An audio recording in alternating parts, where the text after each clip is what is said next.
Hi readers! Today I'm going to be going over my top 10 most anticipated books for next month, July 2021.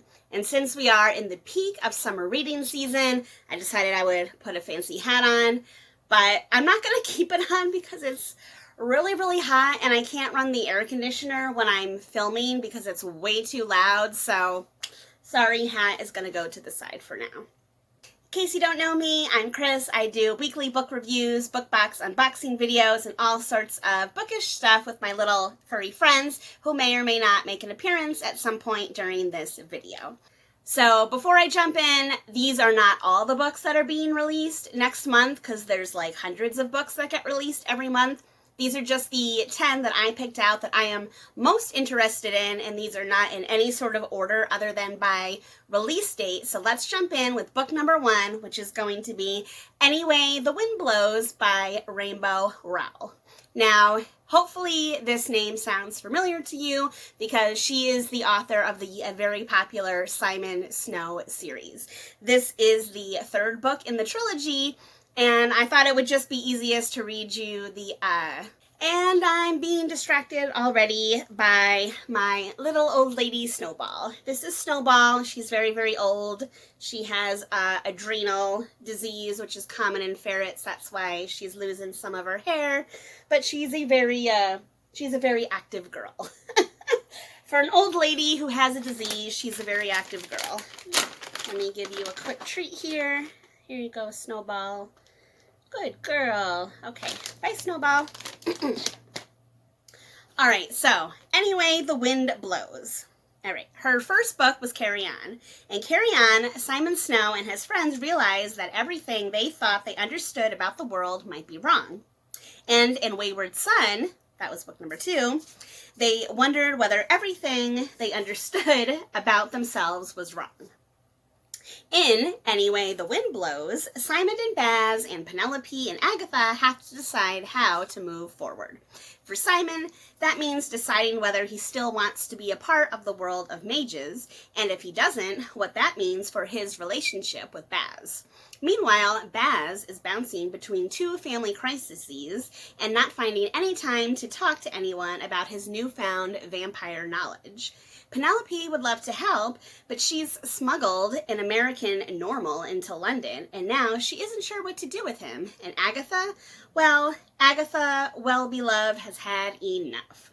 Anyway, the Wind Blows takes the gang back to England, back to Watford, and back to their families for their longest and most emotionally wrenching adventure yet. This book is a finale. It tells secrets and answers questions and lays ghosts to rest. Carry On was conceived as a book about chosen one stories. Anyway, The Wind Blows is an ending about endings, about catharsis and closure, and how we choose to move on from the traumas and triumphs that try to define us. I mean, I have been wanting to read this series forever. I keep hoping that I'll find the first one, Carry On, in one of my bargain book hunts. I haven't seen it yet, so I'm probably just going to have to buy it at some point. But this series is definitely like on the top of my TBR list. Hopefully, if you've read it, hopefully you've liked it. Let me know in the comments section below. That was my number 10 pick. Oh, and I almost forgot. Anyway, The Wind Blows will be available on July 6th. Moving on to number 9, which is going to be Sixcrimsoncranes by Elizabethlim. Now, if her name sounds familiar to you, she is the author of the popular Spin the Dawn series. But Sixcrimsoncranes is going to be the first book in a new series by her. So according to Amazon, this is the description of the book. And I know I'm probably pronouncing this name wrong. I'm so sorry, but Shiarurana, the only princess of Kiata, has a secret.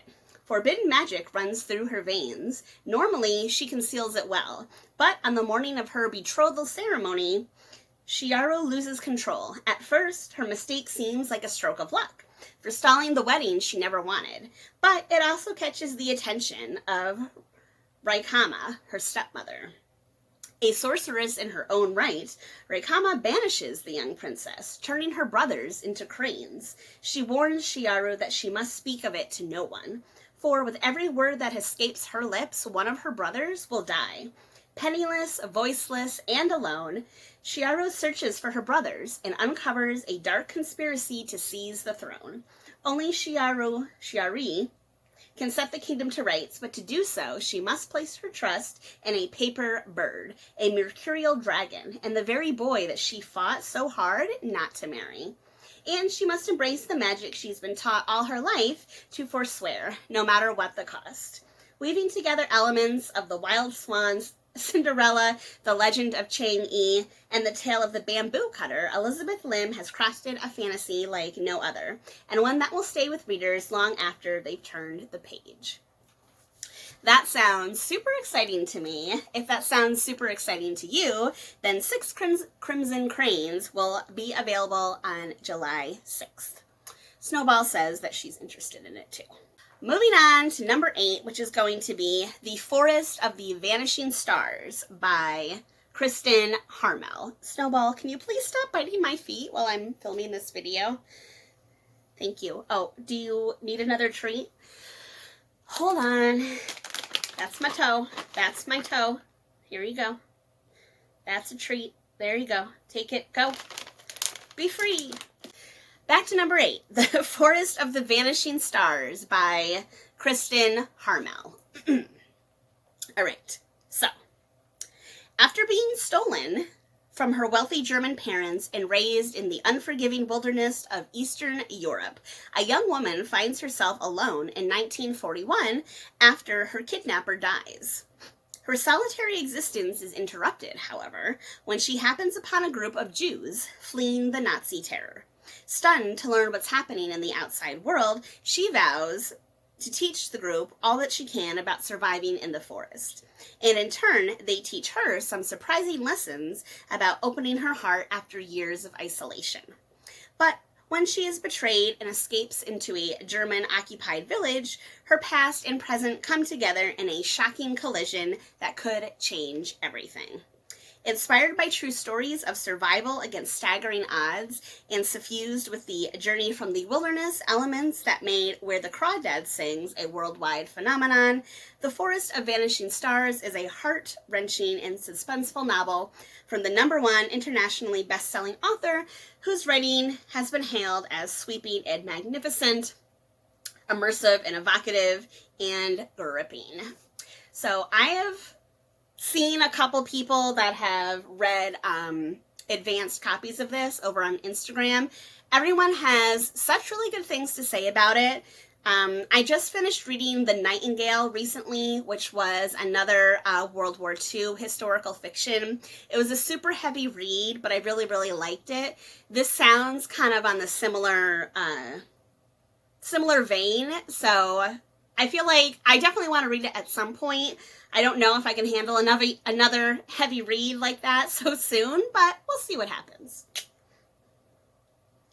If you are interested in The Forest of Vanishing Stars, it will be available on July 6th. Moving on to book number 7 is A Psalm for the Wildbuilt by beckychambers. Now, I have never read a Becky Chambers book, but I know that she is a popular author out there, mostly for her science fiction. So I believe that this is supposed to be a new book in a new series, but let's see what it says. It's been centuries since the robots of Panga gained self-awareness and laid down their tools. Centuries since they wandered en masse into the wilderness, never to be seen again. Centuries since they faded into myth and urban legend. One day, the life of a tea monk is upended upon the arrival of a robot, there to honor the old promise of checking in. The robot cannot go back until the question of what do people need is answered. But the answer to that question depends on who you ask and how. They're going to need to ask it a lot. Becky Chambers' new series asks, in a world where people have what they want, does having more matter? This sounds like a great cross of like science fiction and psychology. It just sounds like a really cute read. So I understand, well, according to Amazon, it says that this series is supposed to be called Monk and Robot. Monk and Robot, this is number 1. And yeah, this sounds like a really cute book, a really great read. I like science fiction, so it sounds right up my alley. If it sounds up your alley, then A Psalm for the Wild-Built will be available on July 13th. For number 6, I decided to throw in a little summer romance story. This one is called It Happened One Summer, and it's by Tessabailey. Piper Bellinger is fashionable, influential, and her reputation as a wild child means the paparazzi are constantly on her heels. When too much champagne and an out-of-control rooftop party lands Piper in the slammer, her stepfather decides enough is enough. So he cuts her off and sends Piper to her sister to learn some responsibility running their late father's dive bar in Washington. Piper hasn't even been in Westport for 5 minutes when she meets big bearded sea captain Brendan, who thinks she won't last a week outside Beverly Hills. So what if Piper can't do math? The idea of sleeping in a shabby apartment with bunk beds gives her hives. How bad could it really be? She's determined to show her stepfather and the hot, grumpy local that she's more than just a pretty face. Except it's a small town, and everywhere she turns, she bumps into Brendan. The fun-loving socialite and the gruff fisherman are polar opposites, but there's an undeniable attraction simmering between them. Piper doesn't want any distractions, especially feelings, for a man who sails off into the sunset for weeks at a time. Yet, she reconnects with her past and begins to feel at home in Westport. Piper starts to wonder if the cold, glamorous life she knew is what she truly wants. LA is calling her name, but Brendan, in this town full of memories, may have already caught her heart. First of all, I just love the cover of this book. It's so cute, and I'm assuming that that's Brandon and Piper on the cover, and he looks like, you know, kind of a modern-day pirate. And if you saw my Universes Collide tag, I went through a phase in my life where I was just, like, obsessed with pirates, so there's basically a pirate on the cover of this romance book. That's why it made it onto my list. If you are interested in reading a steamy romance this summer, It Happened One Summer will be available on July 13th. Number 5 is Journey Beyond the Burrow by Rinaheisel. Again, never heard of this author, never heard of this book, but it sounds super, super cute. There are rules for every mouse to follow if they're to survive in the forest. Tobin knows these guidelines by heart. After all, with one younger sibling, another on the way, and a best friend with a penchant for troublemaking, he needs to be prepared for anything. But one stormy night, Tobin's safe burrow is invaded by monstrous arachnids, and his baby brother stolen away. To save him, Tobin will have to do something he's never done before: break the rules. Drawing inspiration from the author's work as a natural science documentarian, Journey Beyond the Burrow is as alive as the forest floor, where nature is unpredictable, occasionally frightening, and inspirational all the same. I mean, it doesn't sound like much. It is definitely like a middle grade fantasy adventure, definitely meant for younger readers. But I have a soft spot in my heart for animal stories where animals are the main characters. So this sounds super, super cute to me. If you have any young readers in this house, this might be a good option for them. So if you are interested in Journey Beyond the Burrow, it will be available on July 13th. Number 4 is going to be The Final Girls Support Group by Gradyhendrix. And again, you may recognize this name because they did have a super popular book that came out a year or two ago, which was the Southern Book Club's Guide to Slaying Vampires. So in this one, from chainsaws to summer camps, the Final Girls Support Group pays tribute and slyly subverts our most popular horror films. Movies like The Texas Chainsaw Massacre, Nightmare on Elm Street, and Scream. Ooh. Lynette Tarkington is a real-life final girl who survived a massacre. For more than a decade, she's been meeting with 5 other final girls and a therapist and a support group for those who survived the unthinkable, working to put their lives back together. Then, one woman misses a meeting, and their worst fears are realized. Someone knows about the group and is determined to rip their lives apart piece by piece. But the thing about final girls is that no matter how bad the odds, how dark the night, how sharp the knife, they will never give up.